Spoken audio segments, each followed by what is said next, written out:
നമസ്കാരം. Raf talks ഫുട്ബോളിലേക്ക് ഏവർക്കും സ്വാഗതം. കഴിഞ്ഞ കുറെ വർഷങ്ങളായി ഫുട്ബോൾ ലോകത്ത് സ്ഥിരതയാർന്ന പ്രകടനം പുറത്തെടുക്കുന്ന രണ്ട് ഇതിഹാസങ്ങളാണ് ലയണൽ മെസ്സിയും ക്രിസ്ത്യാനോ റൊണാൾഡോയും. നമുക്കറിയാം, രണ്ടുപേരും ഇപ്പോഴും മികച്ച രൂപത്തിൽ കളിക്കുന്നുണ്ട്. പക്ഷേ യൂറോപ്യൻ ഫുട്ബോൾ രണ്ടുപേരും ഉപേക്ഷിച്ചിട്ടുണ്ട്. അത് യൂറോപ്പിനെ സംബന്ധിച്ചിടത്തോളം വളരെ വലിയ ഒരു നഷ്ടം തന്നെയാണ്. നിലവിൽ ക്രിസ്ത്യാനോ റൊണാൾഡോ സൗദി അറേബ്യയിലും ലയണൽ മെസ്സി അമേരിക്കയിലുമാണ് ഉള്ളത്. ക്രിസ്ത്യാനോ റൊണാൾഡോക്കൊപ്പം ദീർഘകാലം റയൽ മാഡ്രിഡിൽ വെച്ച് കളിച്ചിട്ടുള്ള സൂപ്പർ താരമാണ് ഡാനി കാർവഹൽ.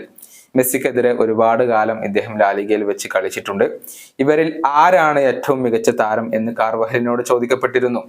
എന്നാൽ രണ്ടുപേരും തനിക്ക് ഒരുപോലെയാണ് എന്നുള്ള മറുപടിയാണ് ഈ ഒരു റയൽ മാഡ്രിഡ് സൂപ്പർ താരം നൽകിയിട്ടുള്ളത്. മാത്രമല്ല, രണ്ടുപേരും ഒരുമിച്ചാൽ അതൊരു വിസ്ഫോടനാത്മകമായിരിക്കുമെന്നും കാർവഹൽ പറഞ്ഞിട്ടുണ്ട്. ഒരു ബോംബിന് സമാനമായിരിക്കും എന്നാണ് അദ്ദേഹം പറഞ്ഞിട്ടുള്ളത്. അദ്ദേഹത്തിന്റെ വാക്കുകൾ ഇങ്ങനെയാണ്: മെസ്സിയെയും റൊണാൾഡോയെയും ഞാൻ ഒരുപോലെയാണ് കാണുന്നത്. ഞാൻ ആർക്കും ഇതിൽ മുൻഗണന നൽകുന്നില്ല. എല്ലാ അർത്ഥത്തിലും അവർ ഭീമാകാരന്മാരാണ്. അതിൽ നിന്ന് ഒരാളെ തിരഞ്ഞെടുക്കാൻ എനിക്ക് സാധിക്കില്ല. രണ്ടുപേരും വളരെ വ്യത്യസ്തമാണ്. ലയണൽ മെസ്സി കളി മെനയുന്നതിലും കളിയിൽ വളരെയധികം ഇൻവോൾവ് ആകുന്നതിലും ഏറെ മികച്ചു നിൽക്കുന്നു.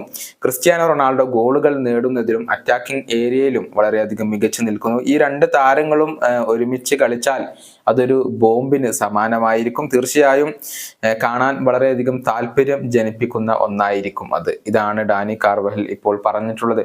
കഴിഞ്ഞ റിയാദ് സീസൺ കപ്പിൽ മെസ്സിയും ക്രിസ്ത്യാനോ റൊണാൾഡോയും പരസ്പരം ഏറ്റുമുട്ടുമെന്ന് പ്രതീക്ഷിച്ചിരുന്നു. പക്ഷെ പരിക്ക് മൂലം റൊണാൾഡോ ആ മത്സരത്തിൽ കളിച്ചിരുന്നില്ല.